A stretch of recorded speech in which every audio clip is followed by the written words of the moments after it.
बिहार में फिर से सियासी बदलाव की आहट सुनाई दे रही है। हालांकि राजनीतिक दलों के नेता ऐसी किसी संभावना से इनकार कर रहे हैं, पर सवाल उठता है कि अगर कहीं आग नहीं है तो धुआं कहां से उठ रहा है।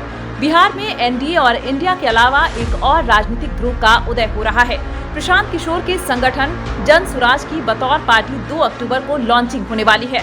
इस तरह बिहार में 3 सियासी ध्रुव हो जाएंगे। प्रशांत किशोर ने जिस तरह अपने साथ लोगों की फौज खड़ी की है, उससे राजनीतिक दलों में घबराहट है। भाजपा में तो इससे अधिक बेचैनी नहीं दिखती, लेकिन आरजेडी और जेडीयू इससे खासा परेशान है। प्रशांत किशोर को आरजेडी ने पहले ही भाजपा की बी टीम बता दिया है। जेडीयू उनके आरोपों को जिस तरह खारिज करता रहा है, उससे लगता है कि उसे भी प्रशांत से परेशानी दिख रही है। जेडीयू ने अभी तक प्रशांत किशोर को बीजेपी की बी टीम तो नहीं बताया है, लेकिन उसके भीतर भी बेचैनी महसूस की जा सकती है। जब से प्रशांत किशोर ने जन स्वराज यात्रा की शुरुआत की, उनके निशाने पर 2 लोग सर्वाधिक रहे।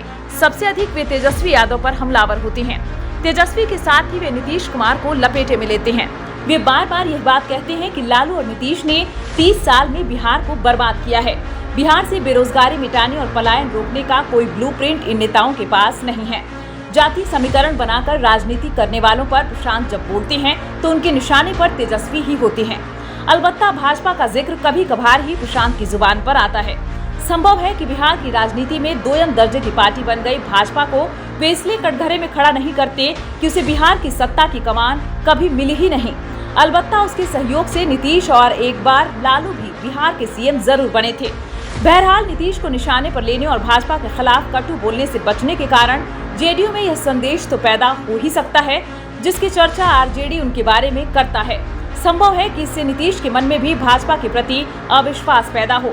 नीतीश पिछले विधानसभा चुनाव में भाजपा की शह पर चिराग पासवान का खेल देख चुके हैं, इसलिए उनके मन में शंका पैदा होना स्वाभाविक है।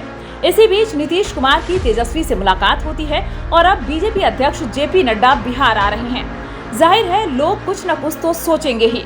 चिराग पासवान ने 2020 में जैसा किया था, प्रशांत किशोर भी तकरीबन उसी राह का अनुसरण कर रहे हैं। चिराग ने तब विधानसभा चुनाव में अपने 134 उम्मीदवार जेडीयू के खिलाफ उतार दिए थे। इससे जेडीयू को 38 सीटों का नुकसान हुआ था। इसका दंश अब भी नीतीश कुमार झेल रहे हैं। प्रशांत किशोर के इरादे भी ऐसे ही दिखते हैं। हालांकि वे चिराग की तरह ऐसा सिर्फ नीतीश के खिलाफ ही नहीं करेंगे। उनके निशाने पर तेजस्वी यादव भी होंगे, जो बिहार का सीएम बनने का तब से सपना देख रहे हैं जब से उनके पास 114 विधायक हैं।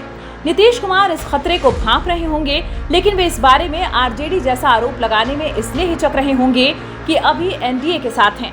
दरअसल बिहार में एक बार फिर यह चर्चा शुरू हो गई है कि नीतीश कुमार का मन डोल रहा है। इसमें सच्चाई की गुंजाइश देखने वाले कहते हैं कि केंद्र सरकार के कई फैसलों से नीतीश कुमार सहमत नहीं हैं। भले ही वो बोल नहीं रहे, लेकिन उन्हें फैसले पसंद नहीं आए हैं। लोकसभा चुनाव के दौरान नीतीश मुसलमानों को आश्वस्त करते थे कि वे घबराएं नहीं। पहले भी वे भाजपा के साथ रहे हैं, पर उन्होंने मुसलमानों का कभी अहित नहीं किया। इसलिए वक्फ संशोधन बिल पर नीतीश कैसे सहमत हो सकते हैं? केसी त्यागी ने प्रवक्ता पद पर रहते केंद्र के ऐसे ही फैसलों पर असहमति जताई थी। दूसरा तर्क प्रशांत किशोर को लेकर है। कहा जा रहा है कि एनडीए में नीतीश की तो प्रशांत आलोचना करते हैं, लेकिन भाजपा के खिलाफ उतने मुखर नहीं होते। ऐसे में नीतीश का सच में मन डोल रहा हो या डोल जाए तो आश्चर्य नहीं होना चाहिए। वैसे भी नीतीश का बदलते रहने का 2015 से रिकॉर्ड ही बन गया है।